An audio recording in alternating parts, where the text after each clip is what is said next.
Bismillahirrahmanirrahim. Assalamu alaikum. Today we will discuss Android architecture in this lecture कि Android architecture क्या है। तो इसके प्रैक्टिकल करने से पहले या Android एप्लीकेशन डेवलप करने से पहले हमें उसका आर्किटेक्चर पता होना चाहिए, क्योंकि उसके अंदर कुछ ऐसे वर्ड्स या कुछ ऐसी फ्रेजेस आएंगे, ऐसी टर्म्स आएंगे जो आपको पहले पता होना चाहिए, तभी आप उनको अच्छे तरीके से एंड्रॉयड स्टूडियो के अंदर या एप्लीकेशन डेवलपमेंट के अंदर यूज़ कर सकते हो अच्छे से। तो ये हमारे पास जो ऑपरेटिंग सिस्टम होता है, एंड्रॉयड ऑपरेटिंग सिस्टम, वो स्टैक की फॉर्म में होता है। और सॉफ्टवेयर कंपोनेंट्स जो होते हैं उसके अंदर वो रफली उनको डिवाइड किया जाता है 5 सेक्शंस के अंदर, और 4 मेन लेयर्स बनाते हैं हम। अब वो 4 मेन लेयर्स कौन सी हैं, you can see it here. सबसे पहले एप्लीकेशन लेयर। एप्लीकेशन लेयर वो लेयर है जो इंटरफेस हमें प्रोवाइड कर रहा है मोबाइल फ़ोन या वो एंड्रॉयड बेस्ड डिवाइस जिसके अंदर कोई एप्लीकेशन चल रही है। तो यहाँ पर आप देख सकते हो इसके अंदर होम है, डायलर है, एसएमएस, एमएमएस, आईमी, browser, camera, alarm, calculator, contacts और डिफरेंट वो एप्लीकेशंस जो मोबाइल फ़ोन या स्मार्टफोन या एंड्रॉयड फ़ोन हमें प्रोवाइड करता है। तो ये सबसे ऊपर वाली लेयर है। जिस तरीके से OSI लेयर्स होती हैं, मॉडल लेयर्स होती हैं, उसी तरीके से यहाँ पर हमारे पास डिफरेंट लेयर्स हैं एंड्रॉयड ऑपरेटिंग सिस्टम की। सेकंड पे अगर हम बात करें तो हमारे पास है एप्लीकेशन फ्रेमवर्क। एप्लीकेशन फ्रेमवर्क के अंदर हमारे पास एक्टिविटी मैनेजर आ जाता है, विंडोज़ मैनेजर और कंटेंट प्रोवाइडर, व्यू सिस्टम और इस तरीके की सारी चीज़ें हमारे पास एप्लीकेशन फ्रेमवर्क जिसके ऊपर एप्लीकेशन वर्क करती है। ये एज इट इज़ ही आते हैं हमारे एंड्रॉयड सिस्टम के अंदर, एंड्रॉयड ऑपरेटिंग सिस्टम के अंदर, और सभी एक दूसरे को सपोर्ट कर रहे होते हैं। उससे नीचे हमारे पास आती हैं लाइब्रेरीज़, जिनको यूज़ करती हैं एंड्रॉयड एप्लीकेशन फ्रेमवर्क भी यूज़ करता है और एप्लीकेशंस भी यूज़ करती हैं लाइब्रेरीज़ को। लाइब्रेरीज़ में हमारे पास जैसे डाटा को स्टोर करने के लिए अलग लाइब्रेरीज़ हैं।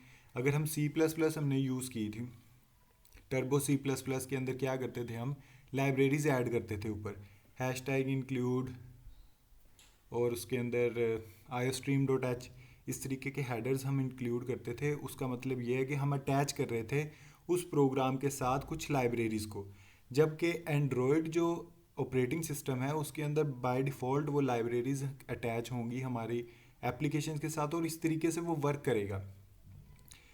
फोर्थ पे हमारे पास एंड्रॉयड सिस्टम, जिसके अंदर कोर लाइब्रेरीज़ आ जाती हैं और डेल्विक वर्चुअल मशीन, ये हमारे पास एंड्रॉयड रन टाइम पे आएंगी।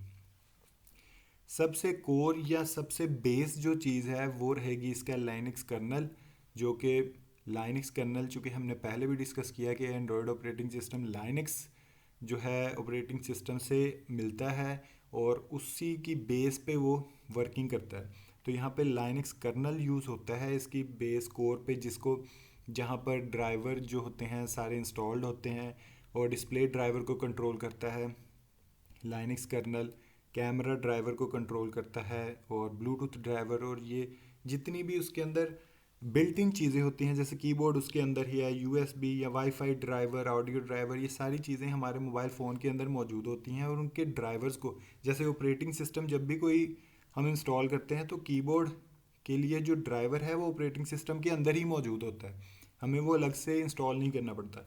इसी तरीके से मोबाइल फ़ोन का जो ड्राइवर होगा वो भी यहाँ पर पहले से ही मौजूद रहेगा, जो कि लाइनक्स कर्नल के ऊपर मौजूद रहेगा। अब अगर हम इन्हें एक एक करके डिस्कस करना स्टार्ट करें तो सबसे पहले हम नीचे से स्टार्ट करेंगे, जो कि इसकी रूट है या इसका बॉटम है एंड्रॉयड ऑपरेटिंग सिस्टम का, वो है Linux colonel.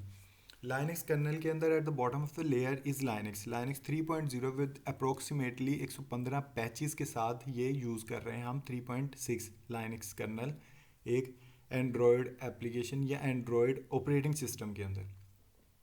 This provides a level of abstraction between the device hardware and it contains all the essential hardware drivers like camera, keypad, display।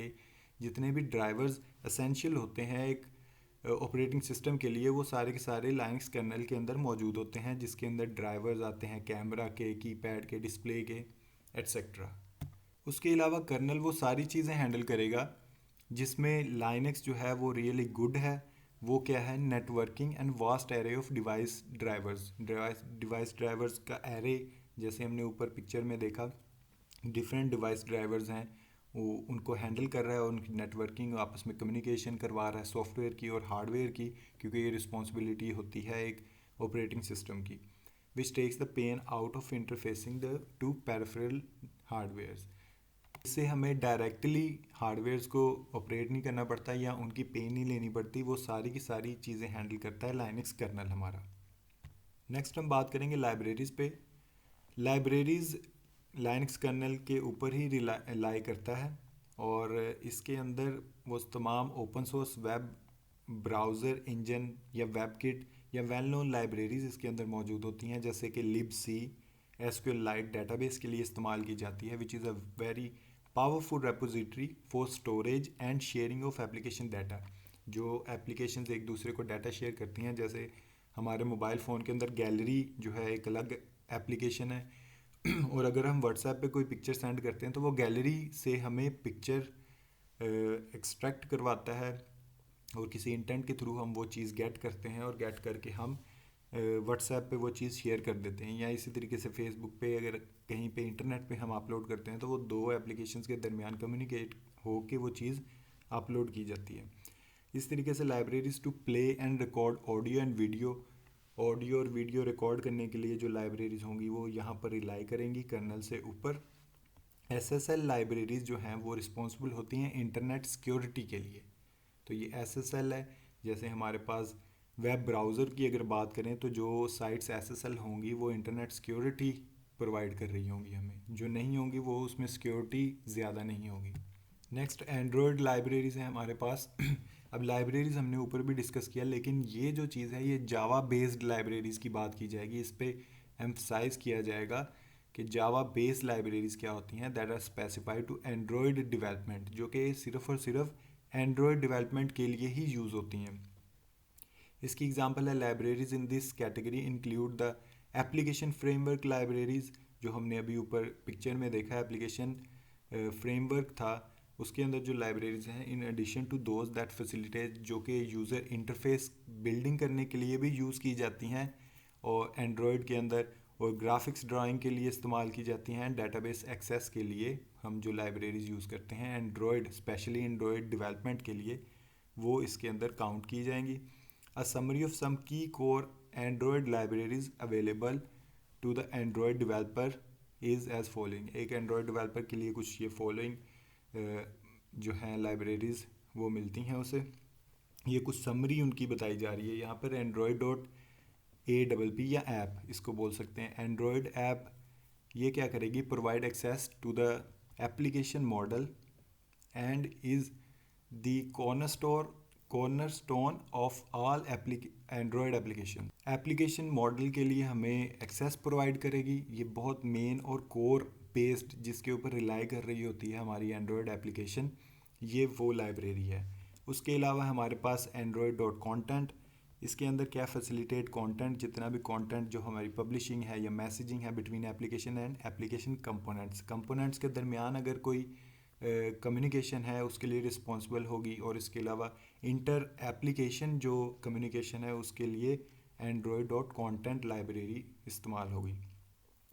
Next है android database, use to access data published by content providers. Content provider जो data publish करते हैं या access उसको provide करते हैं, उसमें include की जाती है SQLite डेटाबेस मैनेजमेंट क्लासेस। जो भी कंटेंट प्रोवाइडर ने डाटा पब्लिश कर देना है ये उसे एक्सेस प्रोवाइड करेगी। अब वो डाटा हो सकता है डाटाबेस के अंदर हो या किसी और जगह पे मौजूद है, तो ये एक्सेस प्रोवाइड करेगी उस चीज़ के लिए। इसी तरीके से एंड्रॉयड OpenGL है, Android dot operating system, Android dot text is ज़्यादा render and manipulate text on a device display. Device के डिस्प्ले पे जितना भी टेक्स्ट होगा वो उसके लिए जो लाइब्रेरी यूज़ की जाती है वो Android.text। और सबसे जो इम्पोर्टेंट जो हम नेक्स्ट लेक्चर में स्टार्ट करेंगे वो है Android.view जो लाइब्रेरी है। इसके अंदर जितने भी बिल्डिंग ब्लॉक्स या फंडामेंटल जितने हम बटन्स यूज़ करते हैं या हम जैसे लिखने के लिए, जैसे ये बहुत सारी चीज़ें जो है HTML से मिलती जुलती हैं। वो इस तरीके से कि जैसे HTML के अंदर हम टैग्स लगाते हैं डिफरेंट चीज़ों के, और फिर वो हम बेसिकली लिख रहे होते हैं, टाइप करके वो चीज़ कोड कर रहे होते हैं, और दूसरी साइड पे वो चीज़ बन रही होती है। तो ये बिल्डिंग ब्लॉक्स जो हैं, जैसे बटन हो गया या टेक्स्ट व्यू हो गया, लिस्ट हो गई, ये सारी चीज़ें व्यू के अंदर आती हैं Android.view लाइब्रेरी के अंदर। और ये यूज़र इंटरफेस जो एप्लीकेशन का होता है उसके अंदर ये इस्तेमाल की जाती हैं। इसी तरीके से विजेट्स होते हैं, Android.widgets are rich collection of pre build user interface components. Pre build पहले से ही इसके अंदर मौजूद होते हैं, हमने सिर्फ नाम लिखना होता है उस विजेट का, और वो हम यूज़ कर सकते हैं अपनी एंड्रॉयड एप्लीकेशन के अंदर, जिस तरह बटन, लेबल्स, लिस्ट व्यूज़ हैं, और layout managers, radio buttons, different चीज़ें हम इसके अंदर इस्तेमाल कर सकते हैं। थर्ड पे हमारे पास है Android run time. Android run time के अंदर जो चीज़ याद रखने वाली वो ये है कि डेल्विक वर्चुअल मशीन इसके अंदर यूज़ की जाती है, जो कि which is a kind of Java virtual machine होती है, specially designed and optimize for android, जो कि एंड्रॉयड के लिए रन टाइम में काम करने के लिए एक वर्चुअल मशीन डिज़ाइन की गई होती है। जैसे हमारे कंप्यूटर के अंदर कुछ VMs यूज़ होती हैं, इसी तरीके से एंड्रॉयड के अंदर डेल्विक वर्चुअल मशीन यूज़ होती है। एप्लीकेशन फ्रेमवर्क के अंदर जावा क्लासेस की फॉर्म में हाई लेवल जो सर्विसेज होती हैं वो एप्लीकेशन को प्रोवाइड की जाती हैं। एप्लीकेशन डेवलपर्स को अलाउ किया जाता है to make use of these services in their applications, और फिर वो इन एप्लीकेशन सर्विसेज को अपनी एप्लीकेशंस में यूज़ करते हैं। तो कुछ की पॉइंट्स हैं यहाँ पे, कुछ की सर्विसेज की बात की जा रही है। सबसे पहले एक्टिविटी मैनेजर। एक्टिविटी मैनेजर के अंदर तमाम के तमाम कंट्रोल होंगे उस एस्पेक्ट से कि एप्लीकेशन का लाइफ साइकिल कितना है, कितनी देर तक वो एप्लीकेशन चलेगी, और उसकी एक्टिविटी का स्टैक भी एक्टिविटी मैनेजर के अंदर रहेगा। कंटेंट प्रोवाइडर्स, दूसरी जो एप्लीकेशंस होंगी उनके साथ डाटा या कोई जो भी डाटा शेयर करने वाली चीज़ है वो आपस में शेयर किया जाएगा। जिस तरीके से मैंने अभी आपको बताया, दो एप्लीकेशंस अगर कोई डाटा शेयर करती हैं, जैसे कोई इमेज शेयर करती हैं, तो वो content providers are responsible for that. Next है रिसोर्स मैनेजर। इसके अंदर जितने भी हमारे रिसोर्सेज यूज़ होंगे एक एप्लीकेशन के लिए वो सारे काउंट किए जाएंगे, जैसे स्ट्रिंग्स है, कलर सेटिंग है, यूज़र इंटरफेस लेआउट है। ये हम लेआउट नेक्स्ट लेक्चर में भी डिस्कस करेंगे। तो ये सारे रिसोर्स मैनेजर जो है वो उसको मैनेज करेगा। नोटिफिकेशन मैनेजर के अंदर allow application to display alerts and notification to the user. Simple जो भी नोटिफिकेशन हमें नज़र आएंगे वो नोटिफिकेशंस मैनेजर जो है वो डील करेगा। View system and extensible set of views use to create application user interfaces. जितना हमारा एप्लीकेशन यूज़र इंटरफेस बनता है, एप्लीकेशन का यूज़र इंटरफेस बनता है, वो व्यू सिस्टम से बनता है, और इसके अंदर डिफरेंट व्यूज़ यूज़ होते हैं, डिफरेंट चीज़ें यूज़ होती हैं। वो सारी की सारी हम अपनी एप्लीकेशन डेवलपमेंट के दौरान चीज़ें एक्सपीरियंस करेंगे। And finally we have applications. Applications पे हमारी वो फर्स्ट लेयर या इसको लास्ट लेयर बोल सकते हैं, जिसके ऊपर हमें यूज़र एज अ यूज़र हमें तमाम का तमाम डाटा नज़र आ रहा होता है, या तमाम एप्लीकेशंस जो हैं हम उन्हें यूज़ कर सकते हैं through user interface. You will write your application to be install on this layer. जो भी हम एप्लीकेशन बनाएंगे वो इस लेयर के लिए बनाएंगे, और ये सारे रिसोर्सेज उस एप्लीकेशन को मैनेज करने के लिए होंगे। Example of such applications are contact books होते हैं, जैसे कॉन्टैक्ट्स होता है, ब्राउज़र, गेम्स, या इसके अलावा डिफरेंट जो एप्लीकेशंस हमारे मोबाइल के अंदर रन कर रही होती हैं, वो सारी की सारी टॉप ऑफ द फ्रेमवर्क या टॉप ऑफ दीज लेयर्स आएगी। इस आर्किटेक्चर के टॉप पे एप्लीकेशंस रहेंगी। तो ये हमारा आज का लेक्चर है। मिलते हैं नेक्स्ट लेक्चर में, तब तक के लिए अल्लाह हाफिज़।